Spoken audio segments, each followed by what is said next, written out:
Avant de démarrer cette vidéo sur le contenu musique dans une Tesla Model 3, je vous rappelle que le programme de parrainage est de retour, donc si vous êtes intéressé pour acheter une Model S, une Model X ou une Model 3, utilisez mon code de parrainage qui est présent ici sur l'écran ou bien dessous dans la description, vous avez un lien et vous bénéficierez ainsi de 1500 km de supercharge gratuite sur le réseau superchargeur de chez Tesla. Salut les Tesla fans. Alors on se retrouve aujourd'hui pour une vidéo de présentation du module musique dans la Tesla Model 3. Vous allez voir, c'est assez riche, il y a beaucoup de possibilités de se faire plaisir et voilà, et de voyager en musique. Alors évidemment il y a les radios.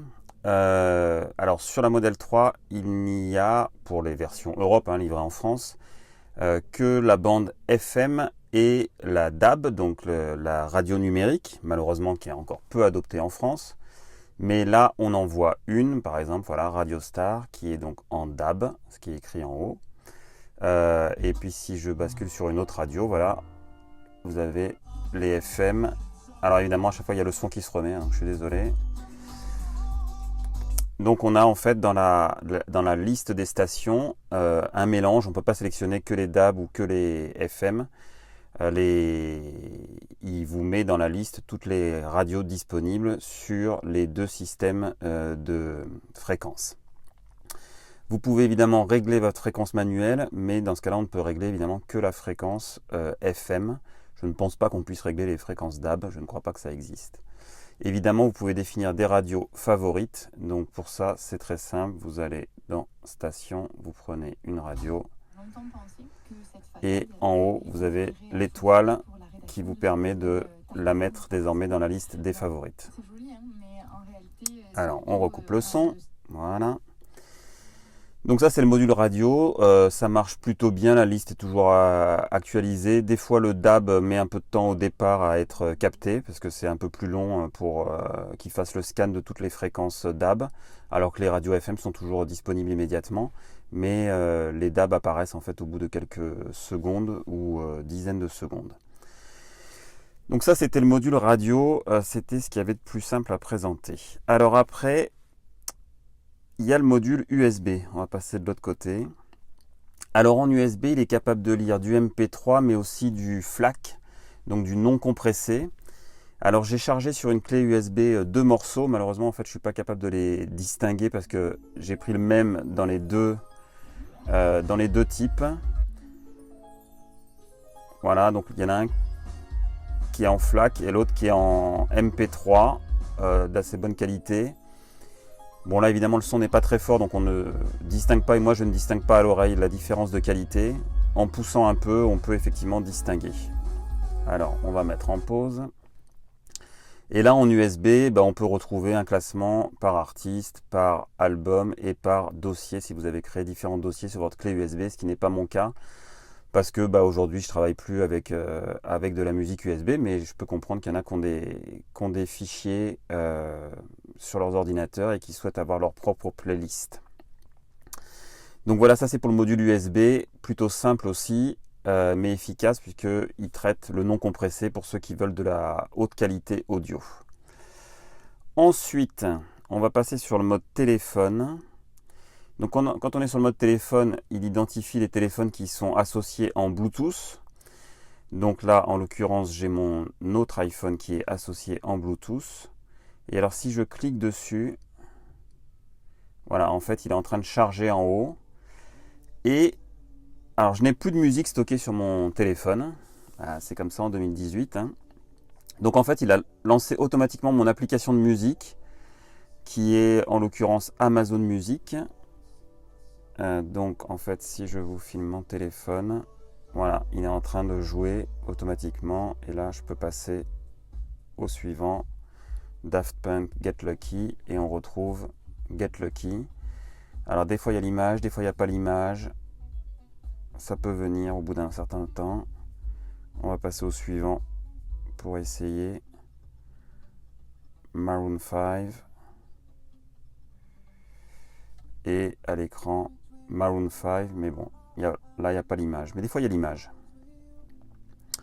Voilà, donc on peut streamer la musique de ces applis de musique, Spotify, Deezer, Amazon Music. J'imagine que c'est la même chose pour Spotify et Deezer. En tout cas, ça marche, vous voyez, automatiquement, il suffit juste d'appuyer sur l'écran, sur l'iPhone, et ça lance l'application de musique et le stream. Donc ça, c'est une possibilité. Évidemment, si on a de la musique de stocker sur son iPhone, on doit pouvoir aussi la lire directement à partir de ce module. Voilà, donc ça, c'était la troisième possibilité. Et il nous reste les deux services qui sont fournis directement par Tesla. Alors le premier, c'est TuneIn. Donc TuneIn, en fait, c'est une sorte d'agrégateur de radio numérique. Et donc on peut retrouver, alors déjà des radios, mais sans passer par la bande FM, d'accord? Donc Europe 1, Skyrock, vous pouvez trouver ça assez facilement. Mais on peut parcourir, voilà, par thème, ou par lieu, ou par radio locale. Donc on peut aller chercher de la radio. Alors là, la radio locale, c'est de la radio française, mais si je veux aller chercher par lieu, voilà, je peux aller chercher en Amérique du Sud, au Brésil. Alors il faut rentrer une ville même, donc je ne sais pas, je ne connais pas le Brésil. Barreiras.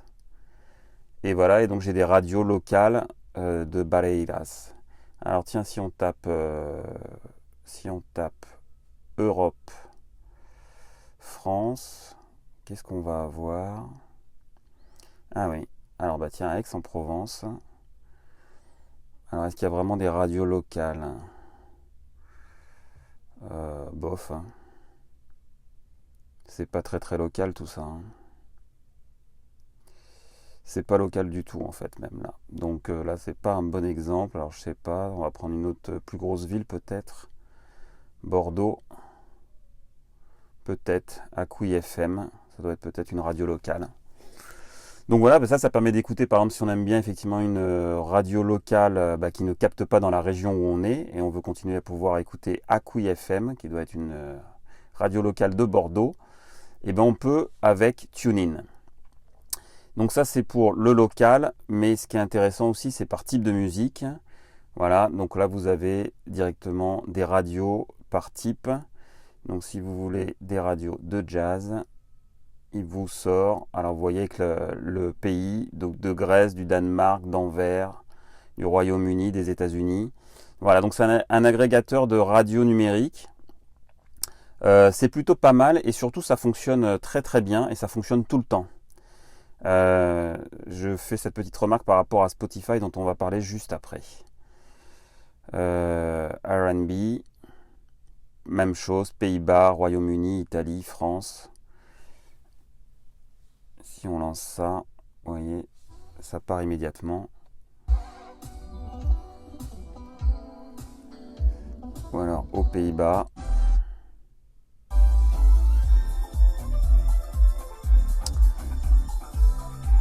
Donc c'est plutôt pas mal. La plupart de ces radios n'ont pas trop de pubs. Donc en fait, voilà, ça permet d'écouter de la musique par thème, par lieu, par émission débat, si vous voulez des choses, écouter plus des choses, je sais pas moi, d'économie par exemple. Alors évidemment on a des radios du monde entier, c'est mélangé, donc on se retrouve avec pas mal des États-Unis, mais il y a aussi de la Hongrie, Saint-Pétersbourg, voilà, donc c'est vraiment Singapour, c'est vraiment très varié. Donc ça c'est TuneIn, c'est fourni par Tesla dans la voiture, et a priori on y a accès. Alors on verra l'année prochaine, puisqu'au bout d'un an, normalement, les services comme ça de streaming doivent être payants. Mais la première année est offerte, donc on verra ce qui se passe, et on verra surtout aux États-Unis où ils ont reçu les voitures avant nous. Et la particularité des voitures européennes, c'est d'avoir Spotify, que n'ont pas les Américains. Donc les Américains, ils ont TuneIn et ils ont un autre service de streaming, mais qui est moins performant que Spotify. Alors Spotify, si vous connaissez, il n'y a pas de surprise. Donc c'est un compte Tesla, d'accord, il n'y a rien à payer. Vous pouvez mettre votre propre compte, ce qui vous permettra de retrouver vos favoris, que vous pouvez écouter chez vous ou sur votre smartphone ou ainsi de suite. Donc si vous avez votre compte, vous pouvez vous connecter, mais Tesla fournit un compte. Alors évidemment qu'on ne peut par contre utiliser que dans la Tesla. On n'a pas accès au code. Et donc on ne peut pas espérer récupérer ces codes et se connecter à ce compte pour continuer à écouter sa musique sur son smartphone quand on sort de la voiture. Donc là, on a la possibilité d'avoir dans Spotify l'accès, comme dans Spotify, hein, c'est-à-dire les playlists recommandées par exemple, les sorties de tous les derniers nouveaux albums, et puis par genre et ambiance, donc ce qui permet de naviguer vraiment dans toute la musique Spotify. Et évidemment, tout morceau, tout titre ou tout album peut être choisi en favori ou toute playlist aussi. Et donc voilà, par exemple, j'ai 3 listes favorites que je peux, toujours pareil, sélectionner avec ma petite étoile à n'importe quel moment quand j'écoute un morceau, un album ou une playlist. En plus de ça, ce qui est vraiment intéressant, parce que là ça ressemble un peu à du tuning on va dire, sauf que c'est un peu plus agrégé par type de musique, et puis évidemment c'est pas des radios numériques, hein, c'est de la compilation de titres qui est faite par Spotify sur les playlists qui sont déjà proposées, mais c'est la possibilité de rechercher de la musique. Donc là on peut rechercher et accéder à, par exemple, Maroon 5. Et donc sur Maroon 5, si je choisis comme artiste, voilà, je peux sélectionner mon artiste et retrouver automatiquement une playlist de leurs plus grands titres qui est agrégée par Spotify. Mais je peux aussi, si j'y retourne, choisir les albums. Et dans ce cas-là, j'ai accès à tous les albums de Maroon 5. D'accord ? Donc on a vraiment accès à tous les morceaux et à tous les albums. Et dans ce cas-là, on retrouve l'album Red Pill Blues ici tel qu'il est disponible. Donc il y a toujours ce mélange entre, il faut bien faire la différence ici quand on fait des recherches. Si on va sur un artiste, on va aller sur une liste qui est compilée par Spotify. Si par contre on va sur les albums, on accède directement aux albums, ou évidemment on peut aller choisir les titres en direct si on recherche une musique. On pouvait évidemment rentrer le nom de la musique. On a accès aussi aux playlists. Donc si par exemple on dit qu'on veut du jazz, là il vous donne des titres de jazz, mais si vous allez sur playlist, il va vous donner des playlists, donc Spotify de jazz.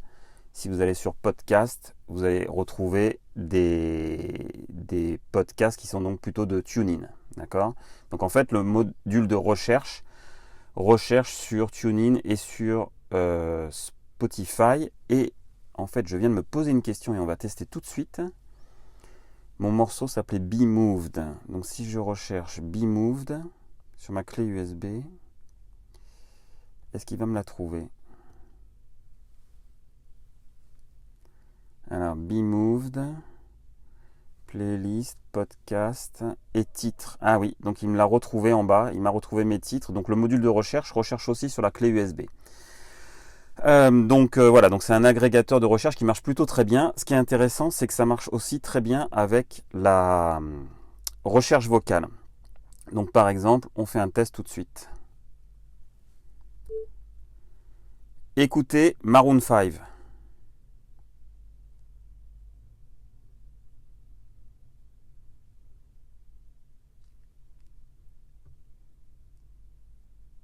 Voilà, et vous voyez, automatiquement, il ouvre la fenêtre de recherche et il vous affiche à nouveau la meilleure playlist, les albums, et vous pouvez aller choisir dans la barre en haut pour affiner votre recherche.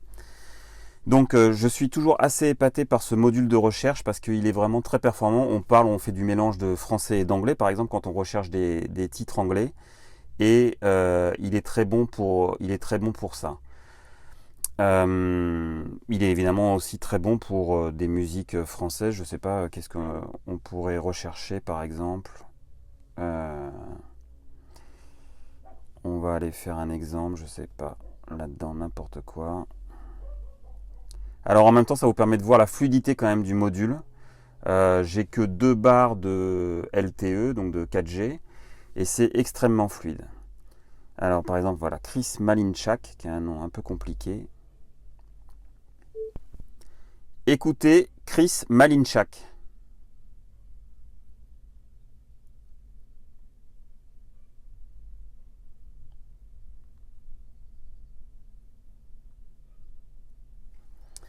Et voilà, et donc il est vraiment très très fort pour comprendre ce qu'on dit.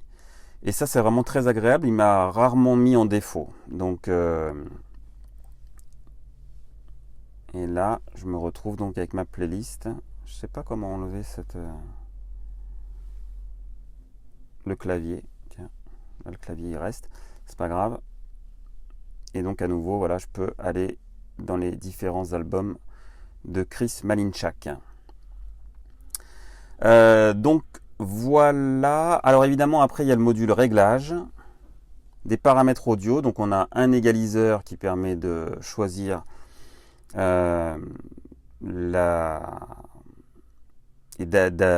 d'augmenter ou de diminuer les graves, les médiums et les aigus. Voilà, je vais arriver à m'exprimer. Un module balance qui permet en fait d'orienter le son dans l'habitacle, donc sur les 5 sièges, et de remonter, voilà, avec une position centrale qui est à peu près ici. Donc si on veut un son qui vient beaucoup plus de l'avant, beaucoup plus centré sur soi, on peut le faire. Alors je ne peux pas vous le faire écouter parce que évidemment c'est spatial, mais on sent énormément la différence, ça marche plutôt très très bien. Moi j'aime en fait avoir un son qui m'arrive à peu près sur la tête, hein. Donc c'est plutôt ce qui est le plus agréable, et pas trop au centre parce que sinon effectivement on entend trop le haut-parleur du côté. Et un peu derrière parce que sinon je trouve qu'on entend trop le son qui vient du devant. Et puis en option, on a donc la possibilité d'avoir un traitement audio sur le son immersif. Donc personnellement j'aime en haut. On fait une toute petite différence avec standard et après clairement une différence avec off. Et alors on peut autoriser la commande mobile. Donc ça en fait c'est la possibilité dans l'application. Alors si je vous lance l'application Tesla, quand on est dans le véhicule, voilà, il est en train de démarrer. Voilà, il a trouvé ma voiture. Et comme je suis dans le véhicule, vous voyez, il y a un module multimédia supplémentaire. Et ce module multimédia, en fait, il permet de prendre des actions sur les morceaux, le son et les favoris, et passer sur les favoris suivants. Donc à quoi ça sert puisqu'on a ça sur l'écran? Et ben ça sert par exemple de, je sais pas, donner son téléphone à son enfant derrière, et si c'est lui qui veut choisir les titres de musique, il peut dans une certaine mesure passer en tout cas du morceau suivant au précédent et jouer sur le son. Bon. Chacun déterminera si c'est utile pour lui.